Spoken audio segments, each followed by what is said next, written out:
I was wrong and lost this trade, but still ended up profiting from the next one while still being wrong. The secret? It's just about knowing when to quickly restructure the plan, and in this video, we will learn a simple strategy, but also how to win while being wrong on the first analysis. So let's get into the video. And the way to do it is to follow this simple step-by-step process.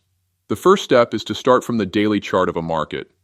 This works more for futures indices like the Nasdaq, S&P, so by default it also works on high-cap stocks, and also on the major forex pairs like the euro-dollar, the British pound against the US dollar, and the Japanese yen against the US dollar.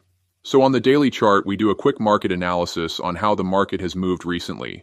This doesn't need to be complex, just enough to have a simple and quick look if the market allows our strategy to happen. One important criteria is that the market should have a clean price action that is trending. It should not contain a very wicky price action just like this one. But more so, it should look like this.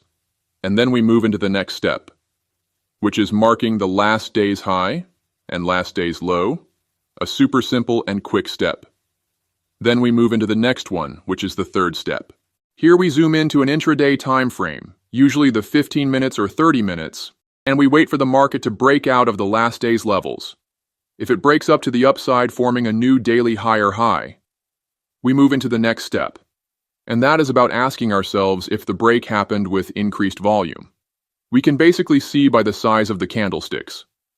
What we want to see is a break to the upside that was caused by large bullish candles.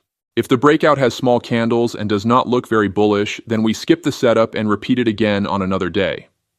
But if it does respect this step, then we move into the next one. And that is identifying a buying entry model. I usually talk about demand zones and bullish imbalances, and the entry zone should be as close to the breakout as possible. After we've checked this step, it's time to get into the next one. We want to see the market pulling back into the last day's high with decreased volume, so basically with smaller sized candles. If that is not the case and the candles are large, there is not a big problem, because the setup can still work. But the chances that it will pull back down into the demand and break below the demand are slightly higher. But the main point is that we want to wait for the price to pull back into the last day's high to retest it. And usually it sweeps liquidity and takes a couple stop losses at that moment. That is why it doesn't retest it right on a perfect line, but most of the times it goes slightly below. But it goes below to fill the entry structure, and you will often see it. And that is where we place the buy position, with the stop loss below the recent lows of the demand, or the bullish imbalance. And the take profit structurally should be above the highs, but if the risk to reward is more than 1 to 4, I would not go higher than that. And actually, even lower to 1 to 3, or 1 to 2 is more than enough. And that is the whole planning. Now this was the case if the market breaks up the last day's high. But what about the second scenario where the market first breaks down the last day's lows? Well, the same steps apply, but just to the bearish side this time. So if the market breaks down the day's lows, we want to see that the breakout has been caused with large bearish candles. This gives more validity that the market has the intention of dropping lower.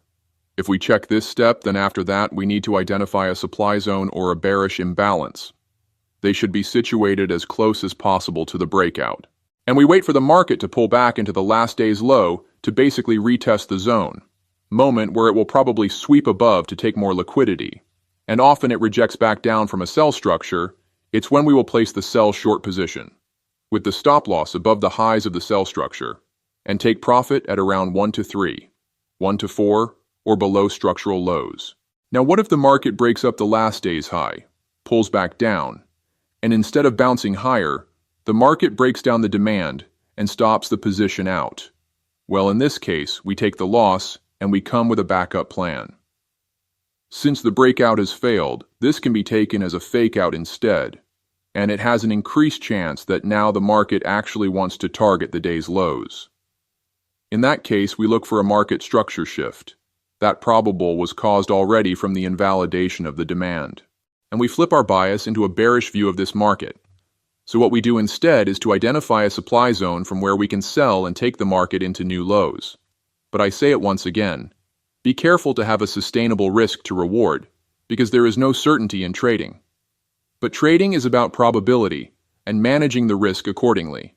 And when the market breaks down the last day's lows, pulls back into previous lows, and instead of rejecting back down, it breaks through the supply or bearish imbalance. In this scenario, we take a loss on that position. But because of the bullish market structure shift, we can now look for demand zones or bullish imbalances to take the market into the last day's highs with a buy-long position. And now that we know these scenarios, let's jump into the charts and test on different markets. On the Nasdaq, we look at the daily chart and mark the last day's high and last day's low.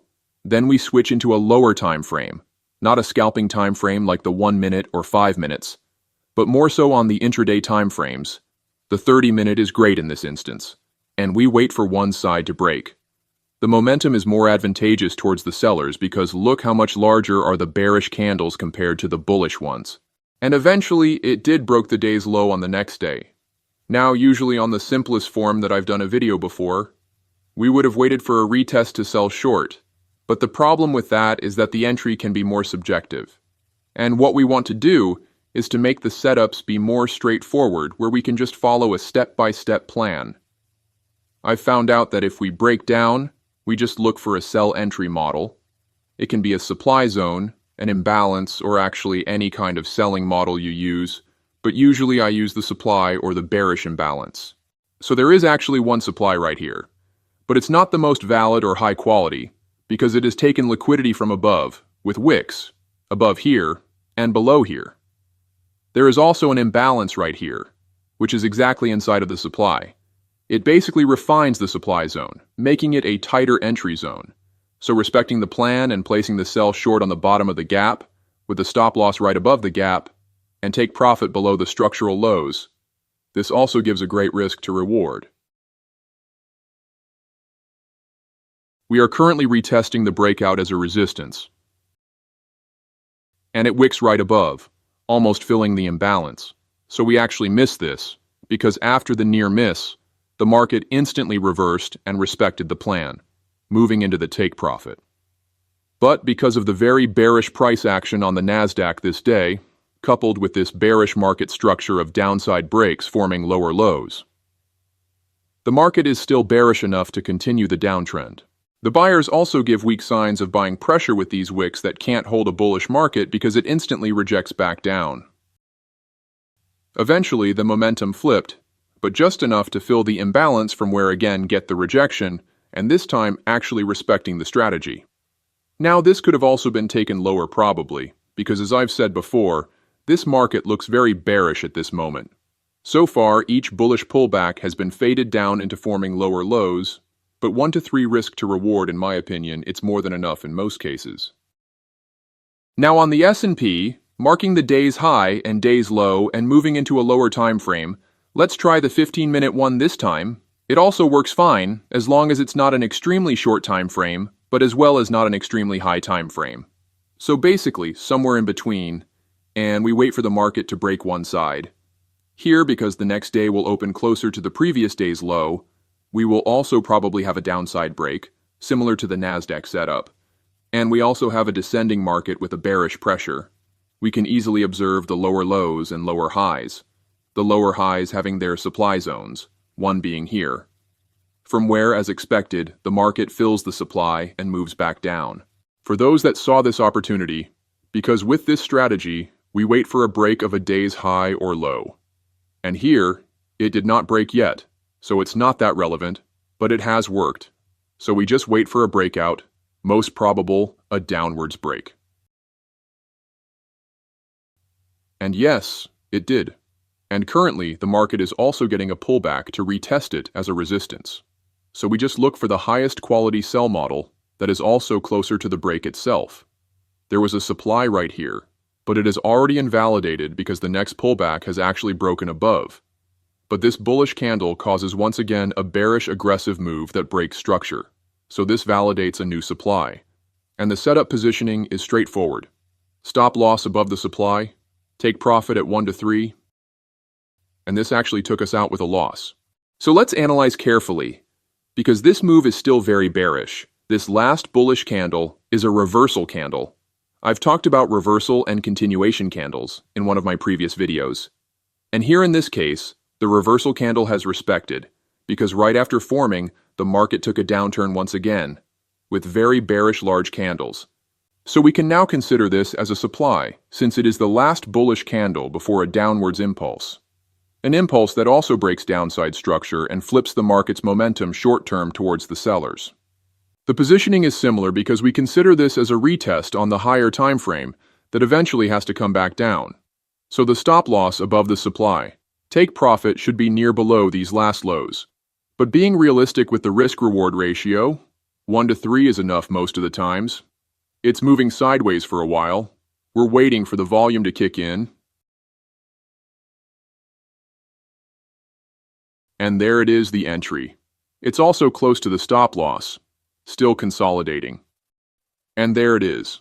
Now this should be enough to close the position. And it has closed. Now for the more risk-seeking traders that only look for structural levels. If based only on market structure, we would expect a bearish break to form new lows since the market is in a downtrend. And in that case, the take profit would have been lower, essentially increasing the risk-reward ratio. And they were right, but as I said, I rarely would increase the risk-reward, basically only when the market is extremely one-sided. Now because I have all sort of traders, trading different markets, some might ask if this also works on Forex markets. And yes, it does. But it works better for more scalping setups with lower time frames on the entries, because currencies are way more liquid than futures or stocks and can be easily traded on very low time frames as well, but you try and see how it works best for you. But the more we lower in time frames, the more market analysis we need.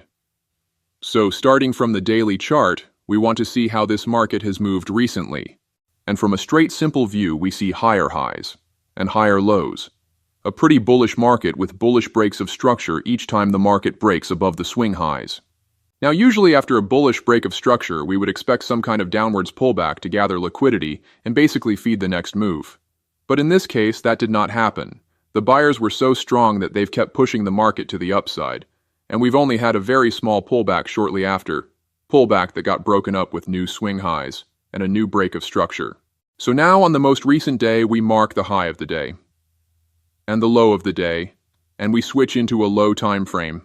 On Forex, it should be around the 5 minutes or 15 minutes, and the market closes right at the day's high. So on the next day, the most probable move is that it will break into a new day's high. And in that case, we would look for a pullback where we will plan a buying setup to take the market into bullish continuation. And in the second scenario, it would the market breaking down the lows, retesting it as a resistance, and planning a sell setup to take the market into new lows. So let's see what actually happens first. We're having the market consolidating. This is probably out of any important trading session, so we just wait for the volume to come back into the market, which would be around this time since we see the candle sizes increasing. And we got the breakout. It has also tried to break above earlier, but is quickly rejected back down. It has done that to gather more liquidity. This is what it's called a sweep of liquidity. The market being bullish, traders hold their buy positions, and their stop losses are usually below higher lows since they don't expect a break. To avoid these sweeps, it's best to be patient and wait for the market to print a clear price action. A clear price action would be this formation of higher highs and higher lows on the swing levels that break out of the day's high. This forming a bullish break of structure. And as you know, and I've said in this video before, after a bullish break of structure, it's expected that we would see a pullback to the downside. And the most probable move afterwards is a move towards new higher highs in order to hold the bullish trend. And that's exactly what it does. The market prints a similar price action. In this type of price action, we look for demand zones because buyers are in control. So considering that the last demand is not valid because it was a liquidity grab, we can look at the next one from above, which is this one right here. And there is also another one above, but this looks to be already filled and worked out from this candle's wick. So it also invalidates, leaving us with only one demand below. A demand that is also the closest one to the break itself, that increases its quality. So as usual with the setup planning, stop loss below recent internal lows. Take profit could be above structural highs. So right now the market is pulling back down. The entry got triggered right here and pushes back to the upside, continuing the buying pressure after filling the demand. Actually, a beautiful setup. We won't see many setups like this one. Now for the last example is on the DAX index. So respecting the plan step by step, we start from the daily time frame, and we analyze the market structure. However, it doesn't need to be complex, because the price levels that are very far away won't make a significant difference. But we need to have an idea of the main direction the market is following, and in this case, this is a pretty obvious uptrend, with literally straight up movements. And it's just recently when a large bearish candle has printed that eventually pulled back the price. But now we see that it's starting to look like it wants to move up. But we can't know if this is actually a higher high or a higher low, but we will get to understand more clear when we'll zoom into the lower time frames. So now marking the day's high and the day's low, and entering into the 15-minute time frame. So the next day is opening near the previous day's highs, so naturally the market has a higher chance of breaking to the upside. And after a couple minutes of consolidation, the volume came back into the market, pushing the price towards the day's high and breaking above. Now here again, like in one of the previous example, it first tried to break up, and it did. However, it rejected back down. But this rejection still formed a higher low, which means that it holds the market being bullish. And eventually it finally properly broke to the upside and closed above with many bullish candles. While the momentum is also pretty bullish, we can consider this as a demand since it has been the last downside candle before the upwards impulse that broke out above the day's high. However, this demand is not the highest quality one. It can also be considered as a gap that got filled right here, but we can try since it respects the plan anyway. So stop loss below the internal lows of the demand. Take profit at 1 to 3. And looks like bearish pressure is increasing. It's not what we really wanted to see.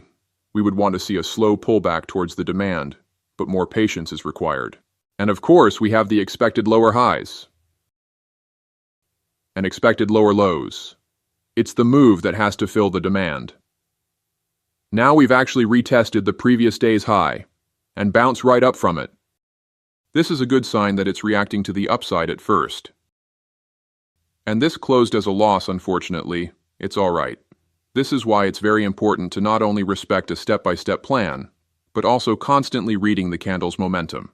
But the good part is that now that we're seeing a large bearish pressure, we can flip this plan and sell towards the last day's low, but from a position from these highs, basically getting a sell at the highest price we can while still respecting the strategy. And if we analyze the price action and market structure created, this move has broken down below past important swing lows, which form a market structure shift towards the bearish side. Basically, it broke down into new swing lower lows, and from the first sign of a bearish reversal, we also have clear swing lower highs, each time a swing high failed to break the last one. And instead it formed lower. It couples perfectly with lower lows as well. So the simplest expectation would be another lower high, where we can position a sell, to basically take the market into lower lows. The entry model on a sell is usually a supply zone, and the supply here is super simple to identify, which is the last upside candle before the downwards impulse. This can move just as fast to the previous day's low, and that would be the most likely scenario since it has trapped the bullish traders. But the risk to reward in that case would have been way too high, and by simply trading on the same direction of the probable move, which is to the downside, but with a more realistic and sustainable risk-reward in mind, 1 to 4 is more than enough. The position got triggered, and from the rejection, the bearish pressure continued. Now this finally was a nice setup. Now keep in mind that this was only the technical side, and this is enough to build a profitable trading system, but the hard part in trading is sustaining profitability in the long term. That is where I can come in to help. You have the details in my website on the link in the description, coupled with testimonials and so on.